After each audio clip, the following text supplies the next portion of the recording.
When I think about what games were on the Wii, I don't think of a swear fest with big tits and gratuitous violence. However, I didn't play the Wii version, so it's all good. Hello, I am Goose, and a little while ago I played No More Heroes. The first one, not the new one. Anyways, I figured since I played through the whole thing, I might as well tell you how I felt. This is for sure one of the most unique games I've played in a while. Sure, it may look like other games like it, but Suda51 has a way of adding a little flair to his games, for lack of a better term. Okay, I won't lie, this game is kind of weird. How so, you might ask? Stick around and find out as I tell y'all how I feel about No More Heroes. One last disclaimer.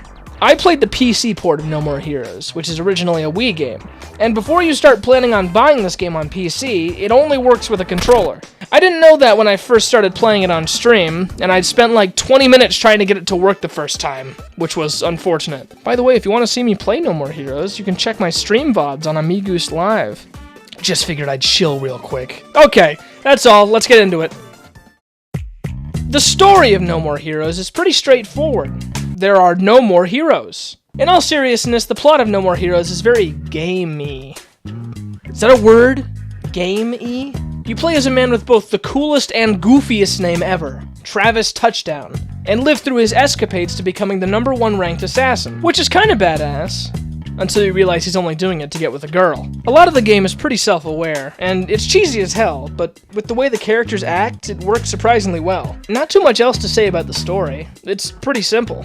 Travis meets his next opponent, says some witty dialogue before killing them, and then moves on. Also, I gotta say, Travis is a foul human being. Throughout the entirety of the story, he is so insanely horny and perverted. It's gross. Hi, this is Diane from Beefhead Videos. This is a message for Mr. Travis Touchdown. Just calling to remind you that you haven't returned one of our rentals. Let's see here. It's titled Big German Jugs Collection number 23. Be sure to return it soon. Have a nice day. He can still be a badass, though, which I can kind of appreciate. In terms of gameplay, it's fun. There's a unique mechanic in this game with the directional finisher on enemies, which is used with the right control stick, but I'm sure on the Wii you had to swing the remote to do that, which was probably kind of physically taxing, but it doesn't matter here. The game is very hack and slash, which ends up with it becoming kind of easy unless what you're fighting is deliberately made to be anti-hack and slash, which is most of the bosses. Speaking of the boss fights, I'll be honest, they're all pretty shitty for the most part, because most of my frustration came from those fights, but they're never annoying for too long, because it's only contained in the boss fights. So all in all, a bit messy, in some places more than others, but I enjoyed myself a lot for the most part. Besides the main gameplay, there are two things that bother me. First things first, this little world map you have to travel around to get place to place is ass. What is this nonsense? It's such a chore to get places. You're constantly going back and forth across the map for missions that could be way closer. And you can tell because there's so much space that goes unused. If you're gonna make an open world section in your linear slasher game, make sure there's stuff to do in it other than collecting a few fucking basketballs. It's so annoying, and that's only half of it. The motorcycle you ride around the map on is clunky to control and constantly crashes if you aren't a fucking model citizen that stops at every green light. But I'm glad I don't have to do it anymore. The other thing I have a gripe about is grinding money. It's really a chore to get through, which is supposedly the point according to Super No More Heroes fan Chris, who happens to be a friend of mine, but that doesn't make it any less annoying to do it. It's not a tough game by any means. I beat most levels on my first or second try, but I was fighting a whole other mental battle trying to bear with grinding money while also going all around the shitty world map to get from place to place on my broken motorcycle. One lesson from future use. This game is an extreme time sink, as most levels will take upwards of 10 minutes for a first timer, and grinding money to get to the levels takes even more time, and that's not even including upgrades for Travis. This boss fight on screen was sped up to 1000%. That's how long these levels take. That's the last bad thing I have to say about it. Future use out. Now, ending it on a negative note makes it seem like I dislike how this game plays, so I want to clarify that I did enjoy myself. Albeit I did get annoyed quite a bit. Moving on now to graphics. This section is pretty divisive on the PC port. The good news is that the game looks amazing! For a PC port of a Wii game, of course. The art style is phenomenal, with each and every character design being eye-catching and fun. Excluding you. I hate you.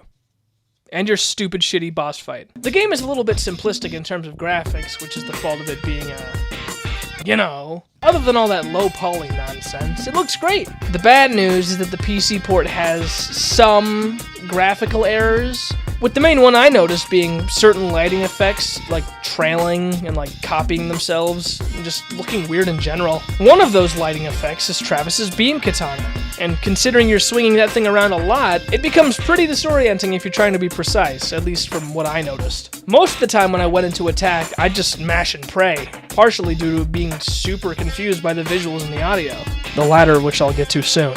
Needless to say, the game looks good, but the PC port really zonked it in that department. In terms of audio, the game sounds alright. The music is really baller, and all of it centers around Travis's leitmotif. You know, the little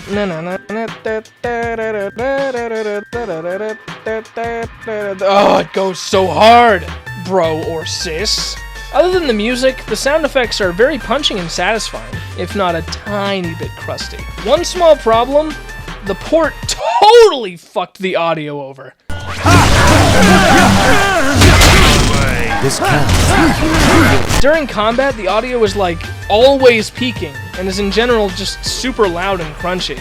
And there isn't any way to turn the audio down in the game. And believe me, I tried to turn the game down a lot. Just make sure to turn your headphones down when playing this game, especially on Speedbuster's level. It is horrible there. I legitimately got a headache playing that level because it was just so frustrating. That combined with the sound. In terms of variety for this game, there's a lot of stuff to do, but there's like nothing for post-game content. Now obviously a normal playthrough is not going to be you doing every single thing. You're going to leave some stuff out if you're just doing a normal playthrough. So I guess that technically counts as stuff you can do after the base game, but if you're some kind of completionist that likes to get everything done the first time they play, yeah, there really isn't much to do. On top of the combat being kind of samey, there really isn't much variety in how you play the game, other than being able to choose which chores you do to make your money. Not really a lot to say there. Yeah, that's about it. There's really not much to do after you beat the game, but I think that's fine. I'd rather there be nothing than them try to pad it out with more chore stuff, as if the game isn't already padded out with a bunch of chores. For DLC, you got this guy. The joke is that his name is Bobby Silch, so there's no DLC. Now for one of my favorite things about No More Heroes. Travis. What? You're saying I called him gross earlier? Well, you're right. Yeah, I did call him gross. For the most part, he is a gross, creepy weirdo who tries to creep on girls. But every once in a while, you'll get this very brief moment where Travis is having a genuinely cool moment during combat. Those moments where Travis is being a total badass, albeit in a cheesy way, is where this game's aesthetic truly shines. Like, you can really tell the vision that Suda51 had. The game may be just goofy in general, but it's like so fun. Just the entire mood of it all. It's amazing. Also, spamming the beam katana on boss battles is really satisfying. So, at the end of the day, No More Heroes, or to be specific, the PC port of No More Heroes, is a little bit rough. The gameplay can get grating after a while, the boss battles are kind of annoying, there's a lot of necessary grinding that should have been unnecessary, and there are a handful of graphical and audio screw-ups. However, I think this game has enough charm for me to look past all of its errors. At least a little bit. The music of the game is delightful, as it was one of the things not affected by the audio peaking. The art style is really amazing. Travis can be charming at times. The story is corny but fun. And overall, not a half-bad time. But it doesn't matter how amazing the game is. I can't really excuse the way the PC port fucked up everything. So, for the PC port of No More Heroes, I'm gonna have to give it a 5 out of 10. But if there weren't bugs in the port, or if I was reviewing the Wii version, I'd probably give it a 6 out of 10, because I can't not acknowledge the frustration I felt during every single boss battle. That's it from me about No More Heroes. This game is pretty fun, if you're patient. If you want to hear me complain about what game I might review next, join my Discord server. I have other social media thingies as well, but those are in my descriptions. Also, my first review of 2022. I'm feeling pretty good about the future of my channel. Anyways, you already know the drill. My name is Goose. I thank you very much for watching. And... oh shit, I gotta get to work. Okay, I'll see y'all later. Subscribe! Now go away.